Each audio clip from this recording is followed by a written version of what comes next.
Et de retour sur scène après cet aperçu de 2026, cette review de 2025. We're coming back here on the main stage after this little preview of what we're going to have in 2026 for TFT. A lot of excitement coming ahead. There's been a lot of reactions from the crowd, so obviously we're going to touch upon that later. But first thing first, I would like to introduce you to the stage, Jeff and Peter from the TFT team, making the magic happen with the entire team and making sure that the players have the best experience they can to enjoy the game. Guys, how are you doing? Great. Bonjour. Good to see everybody. On peut les applaudir une fois de plus, s'il vous plaît. Merci beaucoup. That was absolutely perfect. Jeff, how are you doing? It's been great. It's been great to be in Paris. The city's been amazing so far. One of the jokes that we've made is that every one of our previous Opens has had an Eiffel Tower. Obviously, first was Vegas, then Macau. But now we're here with the real Eiffel Tower. So that's been surreal. And then seeing all of you here at the event and in the audience and watching all of the insane stories of how people have progressed to the top 8 now has been incredibly exciting. I can't wait. I'm a Safu and a little bit of a Lilu fan, so we'll see who comes out tonight as the victor. But it's been awesome, and we're so grateful for all of you for being here. Amazing. Peter, how are you doing? It's been amazing. The event has been just absolutely incredible. There's so much positive energy here. I've been walking around the floor. It's been cool seeing all the excitement for Riftbound. The Artist Alley's been amazing. There's somebody who put together a TFT card game that's absolutely incredible. The games have been amazing. So just the whole atmosphere here has been really wonderful to be a part of. Vous avez été une excellente communauté. Je vais traduire quand même pour les gens sur le stream et ici qui ne comprendraient pas l'anglais. Ils ont passé un super moment ici pour l'instant. Et après la fausse tour Eiffel de Vegas, la fausse tour Eiffel de Macao, il était quand même temps de visiter la Dame de Fer réellement ici à Paris. Ils ont passé un super moment. L'allée des artistes a été fabuleuse. La communauté, vous avez très bien accueilli tout le monde. On a passé un super bon moment sur tous les différents booths, que ce soit 2XKO, que ce soit Riftbound, avec les animations qu'on a eues sur TFT, également sur scène. Un très bon événement ici pour cet Open. Et la première question que j'ai envie de leur poser, c'est une petite réaction du coup sur cette roadmap que nous venons de découvrir. Review de 2025, un petit aperçu de ce qu'on va avoir de 2026. Any first impressions on the video that we just watched here? The review of 2025, the expectations that you guys had at the beginning of the year, and the little preview that you gave us for 2026. Yeah, I'm so excited for 2026. I think it's going to be an amazing year for TFT. Jeff always says that the best year for TFT is the one we just had, and an even better one is just ahead of us. So I'm excited about all 3 sets that we've got coming out for next year. We teased a little bit of that there. When we look at 2025, it's very much been a year of experimentation for us. We started out with trying to have a little bit of a simpler set in set 14. We thought that there would be a bunch of new players that came in with Into the Arcane, have some more repeats, have a little bit of an easier onboarding experience in 14. It turns out that didn't work out that well. TFT players really love the depth of the game. With 15, we leaned really hard on the creative for anime. I think the creative pieces landed well. Top 4 celebrations, really cool. There were a lot of the thematic pieces that came across in that set.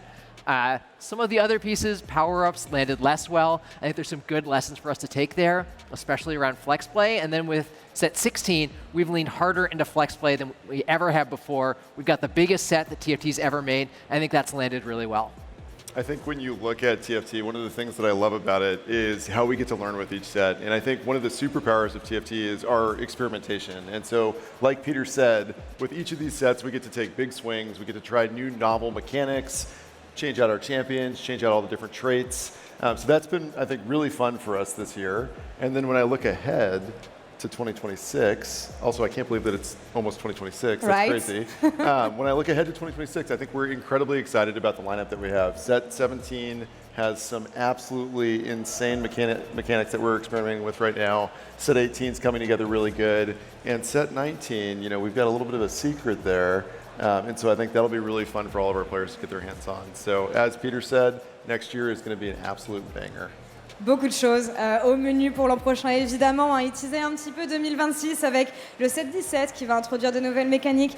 Énormément de choses auxquelles on peut s'attendre sur le set 19 qui sera celui donc de la fin d'année. On voudra introduire de nouvelles mécaniques. On parle du set 16, le 16e set comme étant le meilleur. Est-ce que vous avez aimé le set 16 ici dans la salle? I think it's a massive celebration for set 16 here. You guys have been doing an amazing job. We're going to come back to this one later as it's been warmly welcomed by the community. Mais avant ça, justement, on revenait justement sur 2025 avec une année qui a été une année d'expérimentation. Une approche un peu plus simple qu'ils ont voulu essayer pour Crime City, ce qui n'a pas forcément marché parce que les joueurs, finalement, aussi casus qu'ils soient, ils aiment avoir des mécaniques compliquées et ils aiment repousser les limites autant qu'ils le peuvent. Une approche un peu plus créative qui a été prise ici sur le 7-15. Les power-ups qui n'ont pas forcément bien marché, mais c'est ce qui fait le succès de TFT finalement, c'est le fait d'introduire des mécaniques assez fréquemment pour contenter tous les joueurs et aussi voir ce qui marche, voir ce qui ne marche pas et s'adapter dans le temps. I want to follow up on something that you said, the fact that you're constantly trying new things, whether it works or it doesn't. You always want to challenge yourself in the community. Could you guys elaborate on that with the year that we have? Absolutely. TFT has immense design space, maybe more than any other game I've worked on or been a part of. There's just so many different things that we can try and we can experiment with. And I think part of the joy of being a TFT player and a TFT dev is that our sets only last for 4 months, so we can just try things out. Sometimes those things are going to land super well. Unlock seems like it's in a really good spot. Augments are amazing. There's been plenty of other mechanics that we've done that are great. The investment in events, PvE, has been amazing for players. Sometimes those things are going to land pretty poorly, but I think it's really important as a game that's been out for 6 years, is going to be out for another 60, really trying to take big swings on all kinds of things that we could possibly do. I think as we look ahead too, there's some amazing cosmetics that I can't wait to get my hands on. And so we've seen a little bit of that already on the show floor with the Gwen cosplay and then all of our amazing cosplayers. By the way, they look amazing, they're killer. And so I think as we look towards next year, there's some really exciting stuff that we're cooking on that front. I can't wait to see what they cosplay next year based off of some of the stuff that the team's built.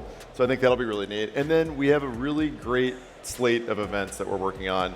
As Peter mentioned, we had a lot of success this year around PvE. I heard some folks in the crowd that maybe might like PvE out there. And so that's something that absolutely inspires us, and so we've seen a lot of success with that so far. We're seeing the way that people play, we're hearing the feedback, we're definitely interested in that space, and so I think as we build out the events team, as we continue to kind of innovate in that space, there's a lot of fun stuff that we're cooking up. Donc Jeff parlait du fait, ils s'en vont. Alors les cosplayers, avant que vous partiez, shout out de la part de vos devs pour le travail absolument phénoménal que vous avez fait pendant l'event. Et justement, Jeff disait qu'il a hâte que vous découvriez les cosmétiques sur le jeu en 2026 parce qu'il y aura énormément de très belles idées de cosplay qui pourront arriver. Bravo à vous, bravo à tous et à la créativité que vous arrivez à apporter grâce au jeu. Peter parlait notamment aussi du fait que TFT, c'est un espace où on peut vraiment s'amuser. Vous vous amusez sur le jeu, mais eux aussi s'amusent en tant que développeurs, puisque les sets ayant une durée de vie qui est limitée, ça fait qu'on peut essayer beaucoup de choses que la communauté apprécie ou pas forcément, et qu'on peut justement rapporter ces mécaniques et apprendre de ce que la communauté justement arrive à donner comme feedback. Et c'est quelque chose qui est vraiment au centre de TFT. Pour les développeurs et pour Riot, le fait d'être toujours à l'écoute de la communauté, une communauté qui est vraiment variée puisqu'on a des joueurs casus, on a des joueurs expérimentés, on a des joueurs pros, une audience qui est diverse mais pas forcément difficile à contenter quand on voit justement tout ce que Riot arrive à implémenter dans leur set. And my next question is going to be about this, the fact that you have such a variety of players, from experimented pro players, casual players. It's about listening to each and every one of them in the sets that you build. How difficult is that? It's certainly a challenge.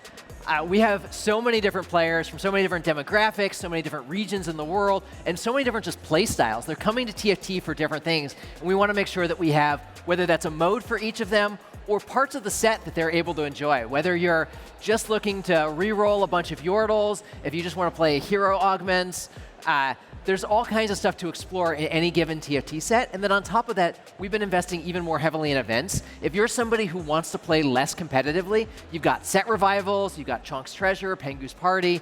Aushin's Ascent is a great example of somebody. I play a lot of single-player RPGs just in my own spare time. Aushin's Ascent really speaks to some of that for me. And so I think it's a question of making sure that the sets land for a wide variety of playstyles. And we talk to a lot of players, both in the community and in focus groups. We run play tests with a whole bunch of different people from all walks of life. and then making sure that there's also modes that are satisfying people that are really looking for something else. Double up if you're mostly playing with a partner or a friend. And so trying to make sure that TFT has content for you and modes for you. I think for me, Peter nailed all of the really, really important strategy pieces. We also need to make sure that there are high stakes, degenerate traits occasionally in our sets, like Ixtal. And if I look at my last 9 games in my history, 8 of them I think I went 7th or 8th place, but I did have a 1st place. And I had the Ixtal dream, and it felt amazing. When it hits, it hits. Oh, it hits, it hits. And so I think, as Peter mentioned, it's really important for us to think about the diverse player base that we've had. The other thing that we're looking at is new ways to play TFT. And so I think that's something that's always kind of in the background that we're thinking about, and we're prototyping. Some of those will see the light of day, some of those won't. The thing that's really cool about that, though, is that we have a great team here at Riot. And I think that we're really inspired by all of you as players. And so we watch what people are experimenting with. We listen to ideas that people are sharing on Reddit, on social media, in Mort's DMs, though please be nice in Mort's DMs. And so those are all, I think, really good areas that kind of inspire and help us take TFT to the next level. But there's a lot of really awesome stuff that we're cooking up right now for the future. Encore un gros teaser de ce qui arrive par la suite, justement en 2026. Mais on vient un petit peu juste sur les événements qui ont été amenés sur TFT. Le fait que quand on veut contenter justement une aussi grande variété de joueurs, on va vouloir qu'ils s'amusent de différentes façons. Et de ce côté-là, Riot est très à l'écoute de la communauté. Parfois, ça va être des traits et des lines qui vont être injustes. Il parlait d'Ishtal, notamment avec le côté très flippy de cette line quand ils l'ont lancé justement dans Lore & Legends. Mais ce qu'ils veulent constamment, c'est essayer de repousser les limites pour offrir aux joueurs des expériences de jeu qui vont être diverses, qui vont être variées, que les sets ne se ressemblent pas. Même si, encore une fois, il y a des choses qui marchent sur un set qui ne marcheront pas forcément sur un autre, ils sont à l'écoute des joueurs, ils sont inspirés par ce que les joueurs arrivent à faire en jeu. Donc c'est justement grâce à vous que TFT arrive aussi bien à fonctionner et aussi bien à se renouveler. C'est grâce à votre créativité et grâce à tout ce que vous faites en jeu. Vous pouvez vous applaudir, vous faites un super bon travail. La communauté de ce jeu est absolument fabuleuse, de toute façon. Et vous avez chaleureusement accueilli le set 16, Lore & Legends. C'est un gros succès de TFT, justement, pour célébrer cette fin d'année. Et j'aimerais qu'on revienne ensemble sur ce qui a fait le succès et le fait que ça a été aussi largement apprécié par la communauté.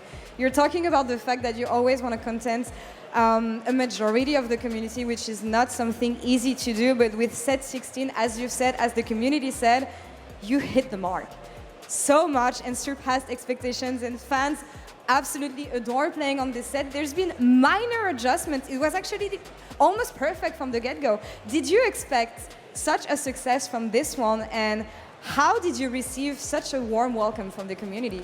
We've been really excited about this for a while. I think that our core Runeterra sets have generally been really good. You see sets like set 6, set 9, set 13, this one that people have really gravitated towards. I think that when you're looking at the unlock mechanic, this is our biggest set of all time. That's been really successful. It gives people a lot of different opportunities for how they're going to play, a lot of options for how the game's going to unfold, and that gives a lot of good variety.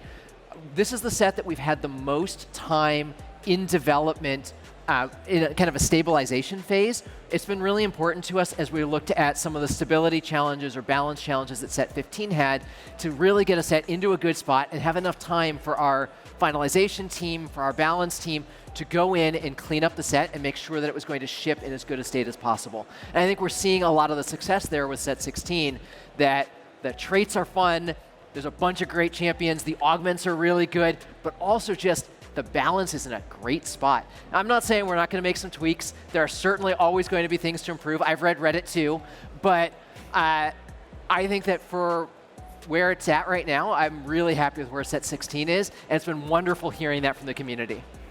Yeah, I think as we look at set 16, it's been such a pleasure to see how much everybody's playing, and I think that's a great indicator for all of us. It's inspiring. It's super, super inspiring. And one of the things that Peter touched on that's incredibly important to us as developers, again, is that player feedback. So we heard that feedback with 15 we looked at ways that we could try to increase balance, try to increase stability, and we really, I think, doubled down on 16 with that. And that's something that we're committed to as we look at our future sets. And as we talked about earlier, we're not always going to get it right, but we're going to work incredibly hard to make sure that we have strong balance across the entirety of a set, and then we have strong stability within those sets.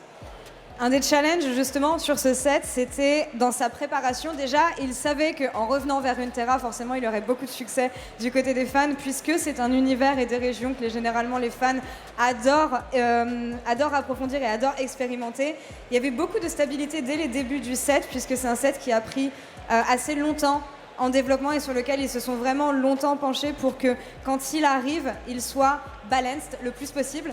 Peter disait qu'il regarde Reddit quand même, donc il sait qu'il y a des améliorations qui devraient arriver et qui arriveront sans doute. Mais voilà, pour l'instant, on a un set qui est relativement stable dès son moment de sortie, ce qui était quelque chose qui était une des plus grosses ambitions justement quand ils sont arrivés avec cette idée. Et moi, sans plus attendre, j'ai envie de me pencher sur 2026, sur ce qu'on a vu dans cette vidéo, sur ce qu'on aura à la fin de l'année, sur le retour de la musique potentiellement, sur le set 19. I want to touch on 2016 now. I want to talk about what we've seen in the video. Anything you're excited about in the 3 sets and all the events that we're going to have? Tell us everything. I mean, yeah, all of them.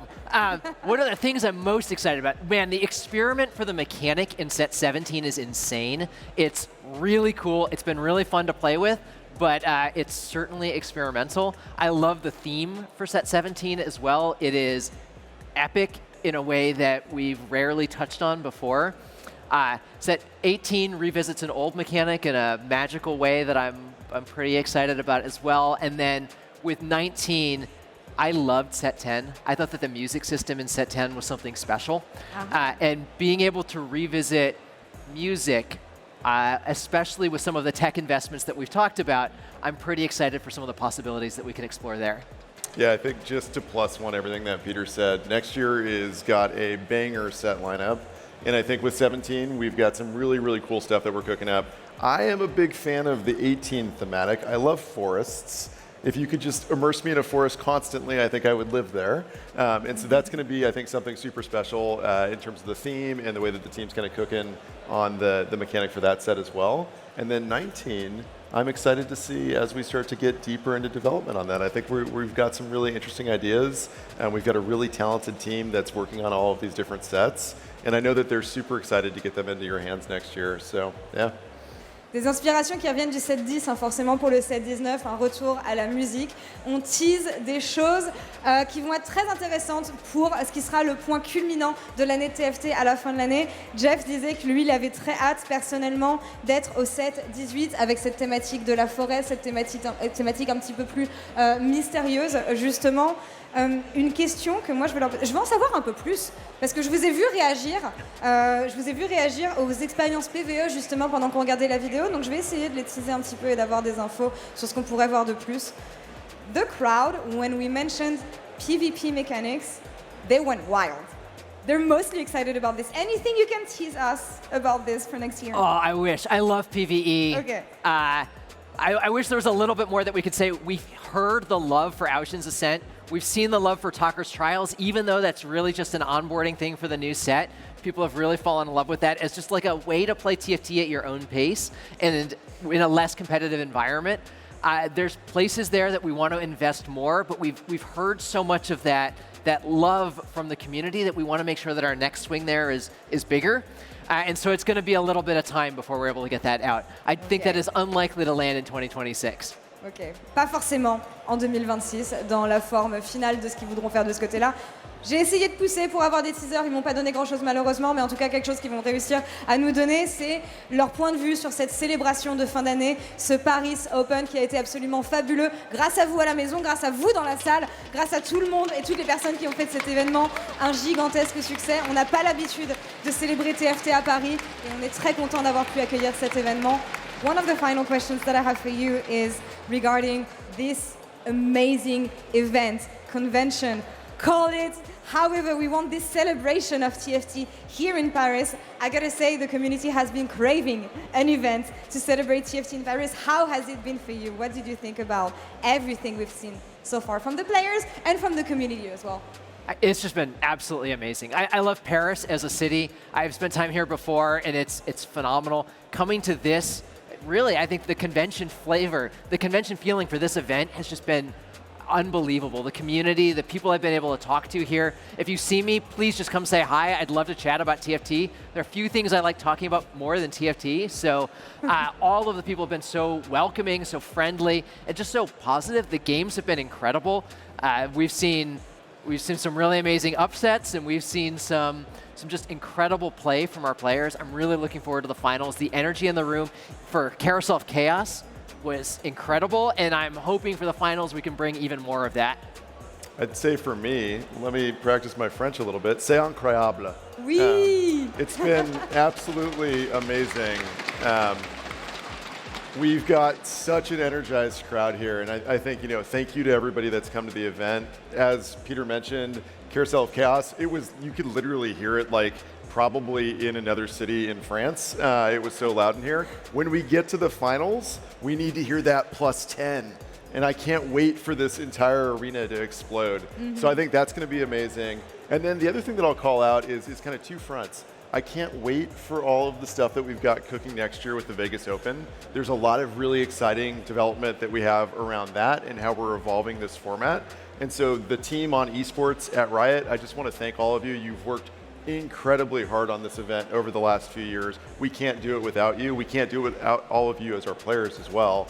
And then the other thing that I would call out is next year we've got a wonderful publishing team, so our marketing team, and they've got a bunch of really cool stuff that they're cooking up to support all of the wonderful development that we're doing. So to all of our publishing team, to everybody at Riot, to all of you as players, I just want you to know we really appreciate you. We can't do this without you. TFT has been a community element and kind of evolution from the start, and it only exists because of all of you. So from me, from the team, from all of our Rioters, thank you. Thank you for everything. Des applaudissements pour les équipes de Riot, que ce soit au publishing, au marketing, à toutes les personnes qui font que cet événement grandit chaque année. Ils sont très heureux de retourner à Vegas l'an prochain, mais extrêmement heureux également d'avoir pu partager tous ces moments avec vous toutes et tous pendant ces 3 jours. Vous avez été absolument merveilleux, un accueil chaleureux, il n'aurait pas pu en attendre plus. Cet événement a été génial, on a encore une finale qui nous attend. Donc je vais avoir un petit pronostic avant de les laisser partir. Any predictions on the final 8 that we have, and who's going to take it all tonight? Who's going to lift the belt? My prediction's for Toddy. All I think right. that he's played amazingly over the last couple of days, despite having travel difficulties. And really, I think it comes down to the girlfriend Artist Alley buff. We've seen that people with partners in Artist Alley just play a little bit better, and his partner is just making these incredible stitched TFT characters in Artist Alley, and I think that's just going to empower his play on the main stage. Love it.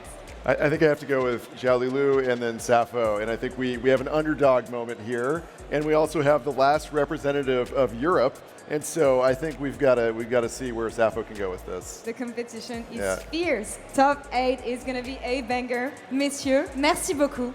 Thank you guys so much. A round of applause, please, for Jeff and Peter and all of you who again made this event absolutely incredible.